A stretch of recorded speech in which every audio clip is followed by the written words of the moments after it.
పొట్టిదే కానీ గట్టిది పిట్ట కొంచెం కూతగనం అనే సామెతలు ఈ మొక్కకి బాగా సూట్ అవుతాయి. నమస్తే, welcome to Sirisha Vivekananda Reddy channel.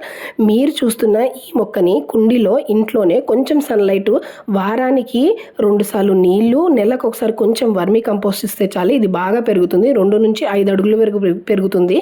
And ఇది ఇచ్చే హెల్త్ బెనిఫిట్స్ చాలా ఉన్నాయి. దీన్ని కుకింగ్లో యూజ్ చేస్తారు, టీలో యూజ్ చేస్తారు, సూప్స్లో యూజ్ చేస్తారు, బ్యూటీ ప్రొడక్ట్స్లో యూజ్ చేస్తారు, హెయిర్ ఆయిల్స్లో యూజ్ చేస్తారు.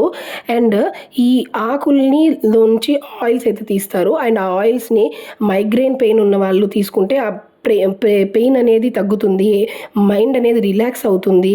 ఈ ఆకుల్ని తుంచి స్మెల్ చేయడం వల్ల మన కాన్సన్ట్రేషన్ పెరుగుతుంది, మన మెమరీ పవర్ పెరుగుతుందంట. మీరు నచ్చితే please like, share and subscribe my channel. దీని పేరు ఏంటి అంటే ఇది రోజ్మెర్రీ. దీన్ని మనం ఈజీగా ఇంట్లో పెంచుకోవచ్చు అండ్ మన గార్డెన్లో పెట్టుకోవచ్చు. Thank you for watching.